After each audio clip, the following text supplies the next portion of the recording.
चलो आज मेघालय की सैर पर निकलते हैं। मेघालय, जिसे बादलों का घर भी कहा जाता है। मेघालय ये नाम एक संस्कृत शब्द से लिया गया है, जिसमें मेघ का अर्थ है बादल और आल्य का मतलब है घर। इसीलिए मेघालय को बादलों का घर भी कहा गया है। मेघालय अपनी नेचुरल खूबसूरती के लिए बहुत ही फेमस है। मेघालय को स्टेट का दर्जा 21 जनवरी 1972 में मिला था। मेघालय असम के 2 डिस्ट्रिक्ट से मिलके बना है। पहला यूनाइटेड खासी हिल्स एंड जैंतिया हिल्स और दूसरा गैरो हिल्स। मेघालय घर है खासी, जैंतिया और गैरो ट्राइब के लोगों का। बहुत ही ख़ास बात है इन ट्राइब्स के लोगों में, यहाँ पर मैट्रिलिनियल सोसाइटी फॉलो होती है। मतलब यहाँ पे महिलाओं का सरनेम आगे कैरी फॉरवर्ड होता है और घर की छोटी महिला की जब शादी होती है तो वो प्रॉपर्टी की हकदार होती है और शादी करके पुरुष को महिला के घर आके रहना होता है। तो ये बहुत ही खूबसूरत और रिच ट्रेडिशन है इन ट्राइब्स के जो यहाँ मेघालय में रहते हैं। मेघालय की राजधानी शिलोंग है और सबसे बड़ी और खूबसूरत पहाड़ी मेघालय में लुशाई हिल है, जिसकी ऊंचाई 1965 मीटर या 6447 फीट भी हम इसको बोल सकते हैं। मेघालय में 2 ऐसी जगह हैं जहां पे पूरे विश्व में सबसे ज़्यादा बारिश होने का रिकॉर्ड दर्ज है। ये दोनों जगह गिनीज़ वर्ल्ड रिकॉर्ड में मेंशन्ड हैं वर्ल्ड के वेटेस्ट प्लेस के नाम से, मौसिनराम और चेरापूंजी।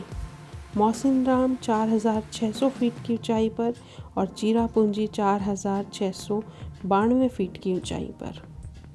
अगर गौर से देखें तो एक दिन में यहाँ 37 फीट तक बारिश हो जाती है, जो कि किसी और स्टेट से अगर हम कंपेयर करने लगे तो किसी भी स्टेट की सालाना बारिश जितनी होती है उतनी मौसिनराम और चेरापूंजी में एक ही दिन में हो जाती है। मौसिनराम के अंदर बहुत ज़्यादा रेनफॉल होती है और जो लोग बारिश देखने के शौकीन हैं वो अक्सर मौसिनराम को विज़िट करने जून से सितंबर मानसून के महीने में मेघालय आते हैं। चेरापूंजी का पुराना नाम सोहरा भी था। अगर हम ट्राइब्स की बात करें तो खासी ट्राइब है। 50% पॉपुलेशन खासी ट्राइब की मेघालय में देखने को मिलती है। मेघालय का 70% एरिया फॉरेस्ट से कवर किया गया है। ये तो हुई खूबसूरत मेघालय की बातें। अब जो लोग घूमने के शौकीन हैं उन लोगों के लिए बेस्ट महीना कौन सा रहने वाला है मेघालय में घूमने के लिए। अगर आप बारिश ज़्यादा पसंद नहीं करते तो आप लोगों के लिए सर्दियों का महीना जो कि नवंबर से फरवरी तक मेघालय में होता है वो बेस्ट मौसम है घूमने के लिए, क्योंकि इस समय यहाँ का वेदर बहुत ही प्लेजेंट होता है। टेम्परेचर की अगर हम बात करें तो 5 डिग्री से 20 डिग्री तक सर्दियों में यहाँ का टेम्परेचर रहता है और इसको सबसे ड्राइएस्ट सीज़न भी मेघालय का बोला जाता है। इस सीज़न में आप ट्रैकिंग बहुत अच्छे से कर सकते हैं, केविंग का मज़ा ले सकते हैं, साथ ही साथ रॉक क्लाइंबिंग का भी मज़ा ले सकते हैं। तो जो लोग ड्राई सीज़न में यहाँ आते हैं वो लोग इन तीनों एक्टिविटीज़ का मज़ा लेते हैं। साथ ही साथ कुछ फेस्टिवल्स हैं जो केवल विंटर में यहाँ देखने को मिलते हैं। वो है ऑटम फेस्टिवल, नॉनग्रेम फेस्टिवल और वैंगाला फेस्टिवल।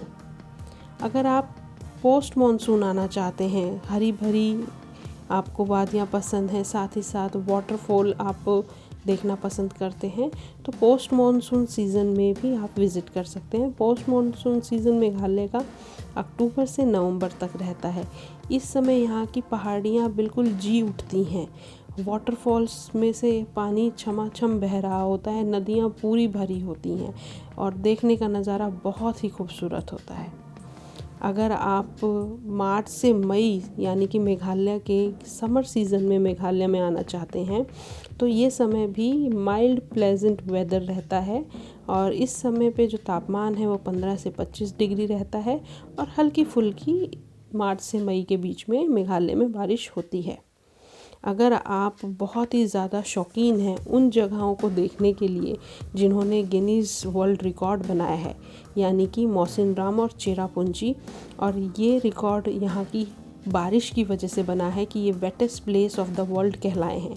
तो अगर आप मानसून सीज़न में आना चाहते हैं तो मानसून सीज़न में ट्रैवल प्लान्स आपके ज़रूर डिस्टर्ब हो सकते हैं, लेकिन अगर आप हैवी रेनफॉल देखने के शौकीन हैं तो मेघालय का मानसून सीज़न जून से सितंबर होता है और इसमें आप लुत्फ़ उठा सकते हैं मौसिनराम और चेरापूंजी के वेटेस्ट प्लेस होने के नज़ारे को देख के। और उस समय ये किसी भी स्वर्ग से कम नहीं लगता। नेचर लवर्स के लिए तो ये एक पैराडाइज ही होता है, और जो हैवी रेनफॉल है वो ज़रूर आपके ट्रैवल प्लान को थोड़ा डिस्टर्ब कर सकती है। अगर हम बात करें कि मेघालय का पीक सीज़न कौन सा है, तो पीक सीज़न अप्रैल से जून रहता है। इसमें आमतौर पे तापमान 16 डिग्री से 31 डिग्री तक रहता है, और यहाँ के जो वाइब्रेंट नेचर कलर हैं, डांस हैं, रिचुअल्स हैं, वो सब देखने के लिए अप्रैल टू जून का सीज़न बहुत सही रहता है। तो बिना देरी के आप चैनल को सब्सक्राइब करें, शेयर करें।